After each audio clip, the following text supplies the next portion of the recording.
Hey, welcome back to your favorite trigonometry class. Going to take a look at vectors. Here's our objectives for today. So in simple terms, as it says here, vector is a quantity has both magnitude and direction. Okay, so we use an arrow. The length of the arrow represents the magnitude, right? So how long that is, and the arrowhead indicates the direction of the vector. I think this is a great way to remember magnitude and direction. I love this little clip, so bear with me. Hey.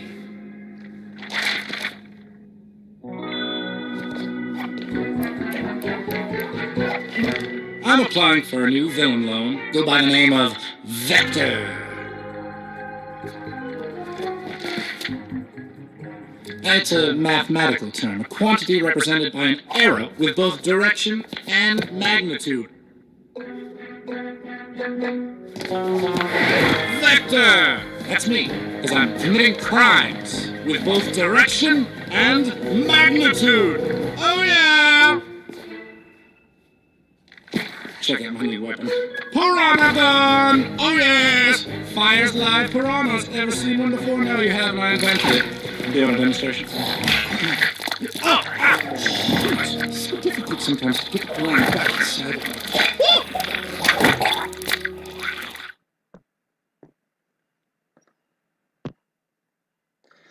Well, there's the vector villain clip for you from Despicable Me. She wanted a roommate who could help with the cooking, but she wanted someone who loves cats. So we got Chris Waldo. Close. Sorry about that. Anyways, hopefully you will never forget now that a vector has both magnitude and direction. Many quantities in physics are represented by vectors. For example, the velocity of an aircraft, so the length of the arrow would represent speed. So if it speeds up, then you would lengthen the arrow, or the magnitude of that, if you will. And then the direction, of course, is by the direction of the arrow. So let's talk about these geometric vectors here for a minute. If you have P and Q are distinct points, there's exactly one line through PQ containing both P and Q, right? So this is a PQ here. We've got the line PQ, right? We got the line over here, PQ. So we stop. Notice there's no arrows on this one. That's just our line segment, PQ. Now, with a vector, what we have is a directed line segment from P, which we call the initial point, to Q, which we call the terminal point. So this directed line segment, PQ, that's our geometric vector. Okay, and the length of this, however long that is, that's our magnitude. Okay, and notice that's the direction it's going. And if I had another vector out here on the coordinate plane, whoops, out here that was going in the same direction and was the same magnitude, it's equivalent. Doesn't matter where it's at, as long as it's going in the same direction, it has the same magnitude, and it's an equivalent vector. Okay, and that's what this is talking about. These are all equal vectors because they're going in the same direction. Notice they go up 3 over 4. All these up 3 over 4, up 3 over 4. So they have the same direction, right? Same angle there. And then the length of them is all the same. All that length. We can figure that out if we care to. Now, a vector whose magnitude is 0 is called the zero vector. So a lot of times you might see it represented just with a dot. There's no direction, and there's no length to that. There's no magnitude to that. So that's the zero vector, okay? And again, these are showing our equal vectors. Doesn't matter where they're at on the coordinate plane, they're all equal because they have the same direction, same magnitude. Now the sum, how you add vectors geometrically is you position them. So you have, let's say this is vector v, and let's say up here you have vector w. What you have to do, so here's vector v, here's vector w, is you take vector v, v's terminal point, and you take the initial point of vector w, and you put it right on the terminal point of vector v, like that, and then you know, and then the the vector, the summation of those vectors goes from the initial point of V to the terminal point of W. Here's V plus W as shown here. Okay? That's how you add up vectors. So notice that it is commutative, right? So if I go V plus W, here's my V plus W. Now if I can instead go W plus V, there's W plus V, okay? Notice those vectors shown right here are the same vector. They have the same direction, they have the same magnitude. So the commutative property holds with these geometric vectors. The associative property holds. So if you do V plus W, if you take U and then you add in V plus W, so you goes U, and then you add in V plus W, and you get the one right there in red in the middle. It'd be the same as if you did U plus V first. So here's, let me get the blue here. Here's U plus V first, and then you added in vector W, right? And you notice it's the same vector. So the associative property also holds. The zero vector, it says if I have a vector V and I add in the zero vector, it's the same as 0 plus the V vector, which is just the V vector, right? Because the zero vector has no direction, has no length, has no magnitude either. Okay, now the opposite of vector V, so negative V, if you will, what it does is it takes vector V. So you notice vector V, it's up 3 over 4. So it would go, instead it would go down 3, left 4. There's negative V, right? So it would go the opposite direction. Okay, in the same direction, but the opposite way. So it's got to go that way. All right, so that's negative V. And then V plus negative V would be just be the zero vector. They offset each other as they end up, you have V, and you go the other way in negative V, and you end up with just that zero vector right there. The difference, so if you're thinking V minus vector W, just think of it as V, the vector V, plus the opposite of vector W. Okay, and that's how you're gonna, whoops, that's just one plus right there. Okay, that's how you're gonna think about difference. Okay, so you notice with this one we have vector V is going, here's our vector V, and initially vector W is like this. That's vector W, but so negative vector W would go the opposite direction. So what it's going to do is it's going to go like that. Oops, there's negative vector W. So then V minus W would go from the initial point to the terminal point, right there. So that's what it's showing. Okay, so it's just a summation of the opposite of that vector W. All right, so what about scalar, multiplying vectors by a scalar? Okay. So scalars are quantities that only have magnitude. So if alpha is a scalar, so it's like a constant, right? And v is a vector, the scalar multiple is defined as follows.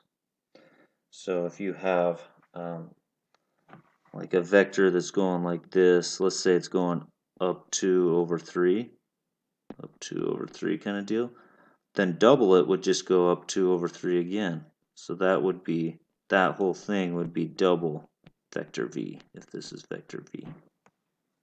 So it's alpha times the magnitude of v. So it doubles the length. Okay.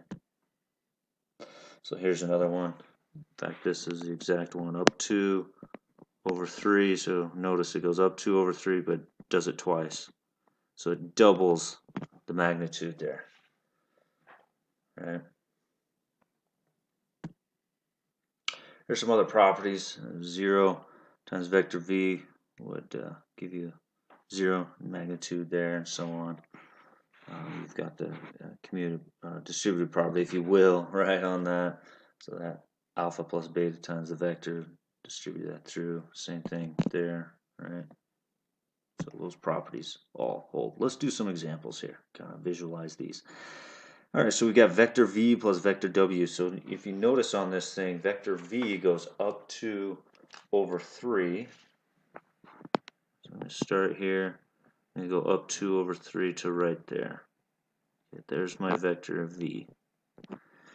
And then vector w, if you notice up here in the key, right there, vector w goes down 2, right 2. So I'm going to start right where I'm at. I'm going to go down 2, right 2. There's my vector w. So from the initial side of v to the terminal side of w, that's our v plus w vector. Okay. Now the next one we got v minus 2w. So I'm going to think about this as v plus negative 2w. Okay. So let's start with v. So we're going to go up. Let me start right here. I'm going to go up 2, right 3. So here's v. Now, remember, w goes down 2, right 2, so negative w would go up 2, right 2, like that. That would be negative w. But then we want negative 2w, so I'm going to do 2 of those. So up 2, left 2, up 2, left 2, up 2, left 2, so I'm starting right here, right there. Up 2, left 2, up 2, left 2. Okay, there's, come on.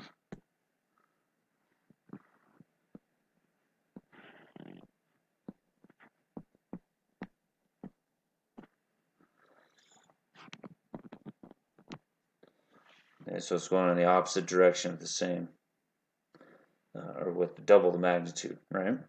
So v minus 2w would be right here, ends right there. There's vector v plus negative 2 vector w. Okay. All right, now let's go 2v, 2v. So up 2, right 3, twice. So let's start right here. How about right here? Oh, come on. Up 2, right 3, up 2, right 3. So I'm right here. So here's 2 vector v. And then I'm thinking opposite vector w and opposite vector u. So instead of going down 2, right 2, I got to go up 2, left 2. So here's, oh, come on, dang thing. There's negative vector w. And then notice the u right here goes up 3, right 1. So instead of up 3, right 1, we'll go down 3, left 1 to right there. Here's negative vector u. And so finally our solution from the initial point to that terminal point, that's our 2v minus w minus u vector. Okay? And that's just kind of what those are showing right there. Alright, so this symbol right here represents the magnitude or the distance of that vector. Okay, so it's the length of the directed line segment. And these are the properties that it has. Since it's a length, it'll be greater than or equal to 0. The magnitude will be 0 if only if it is the vector, the 0 vector. And it doesn't matter the direction, even if you change the direction, it'll have the same magnitude or length, right? And then finally, a scalar on that, you can take, it would be the equivalent to taking the absolute value of that times the magnitude of vector v there. All right, a unit vector. So a unit vector is when your magnitude is 1. Okay, that's what a unit vector is. So the length is 1 unit. So whatever direction it's going, it's just a 1 unit length. It's just 1 unit length. Okay.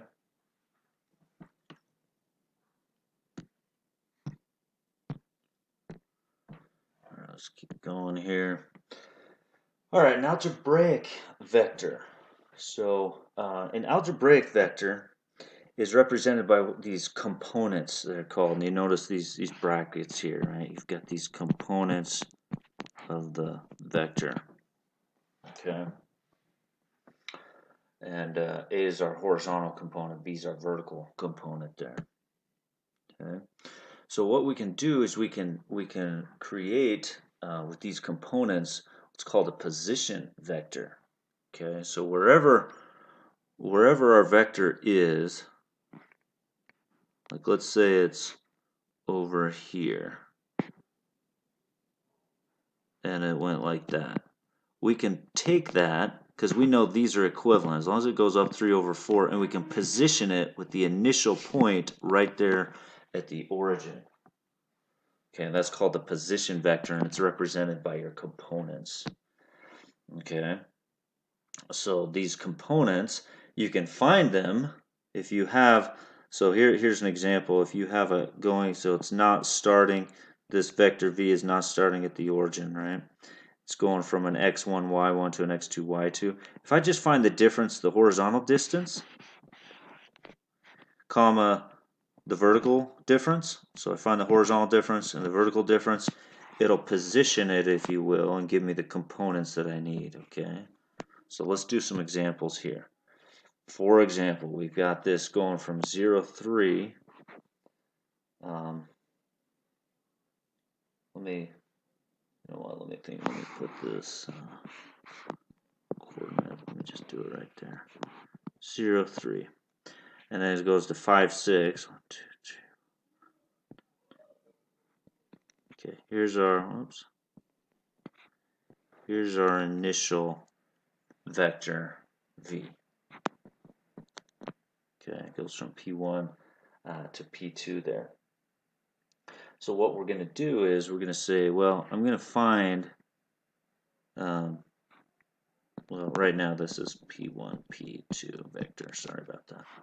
Let's find the position vector, which is x2 minus x1, comma, y2 minus y1. Let's find our vertical and horizontal components.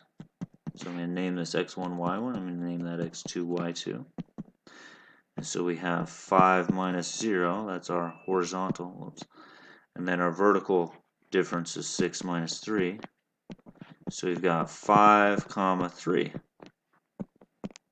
So the position vector will start right here, and then I just go to the point 1, 2, 3, 4, 5, 1, 2, 3 to 5, 3, and I say that's my position vector. I just took this and moved it down. So that's my position vector, and that's how you find that. The components. This is the horizontal piece, that's the vertical piece. All right, so just, again, it's finding the difference and going from there. There's a little better picture of it.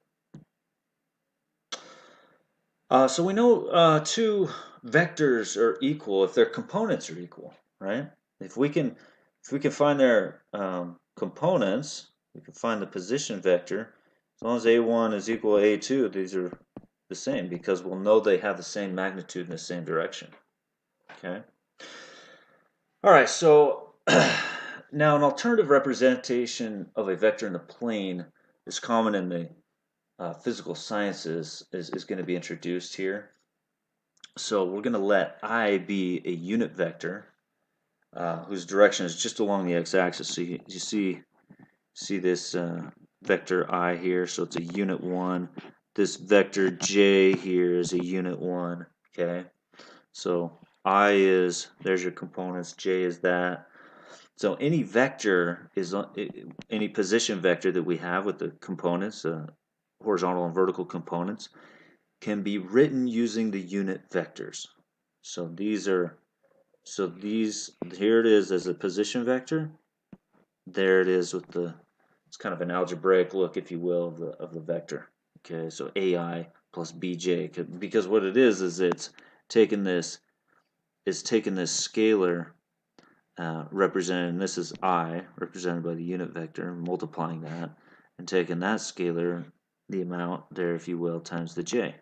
Okay, so that's your A and B are those horizontal and vertical components. So let's give you an example here, and this is just showing you some properties here, and we can I'll let you see why that is here. So this first property is saying if I have A1 and B1 and two vectors, V and W, then V plus W.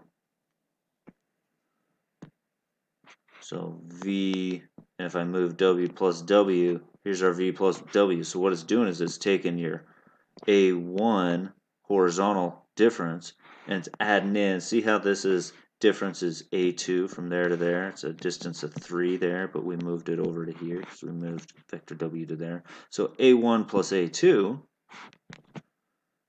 is that horizontal piece now for V plus W. It goes the whole distance A1 plus A2. And then I take my vertical amount.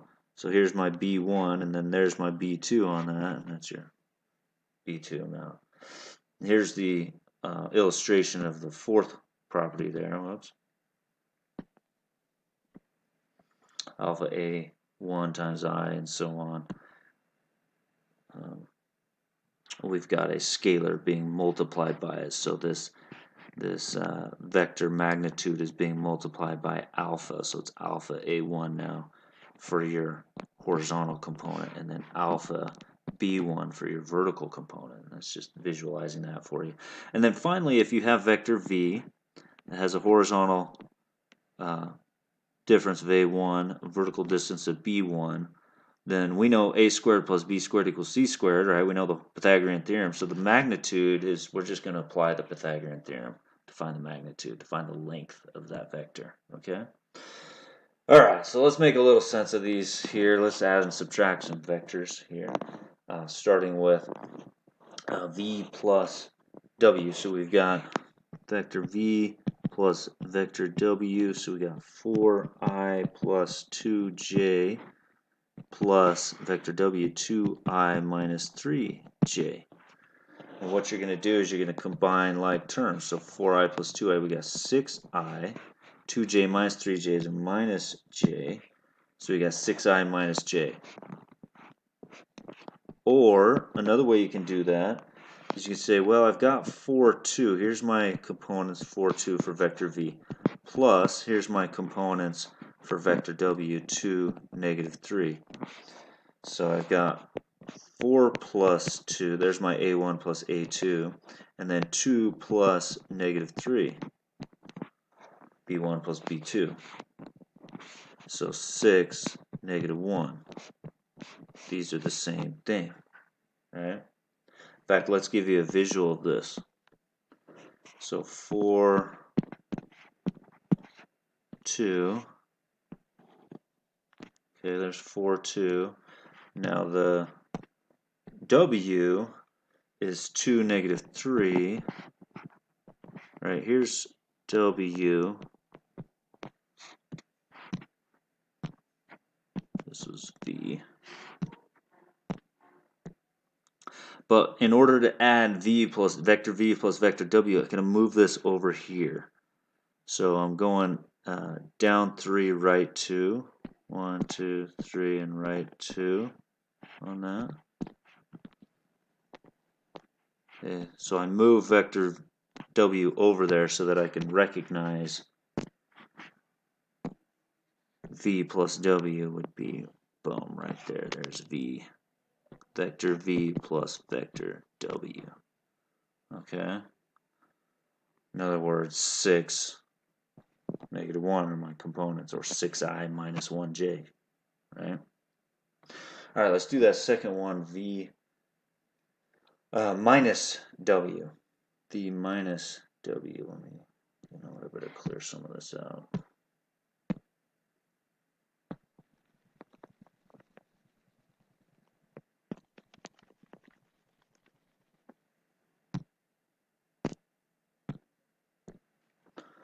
Alright, V minus W. So V minus W or V plus negative W, same thing. So we got 4I plus 2J, and then, I'm going to do a minus W, 2, since I'm doing this algebraically here. 2I minus 3J. Distribute that. 4I minus 2I is 2I. 2J plus 3J is 5J. Or I could go 4, 2 components minus W, which is 2, negative 3. And this is the same as 4, 2, plus negative 2, 3, because that's going to change that. So then we've got 4 plus that negative 2, so there's the horizontal part, and then 2 plus that 3, so we had 2, 5. Of course, we could do the visual on that if we wanted to as well.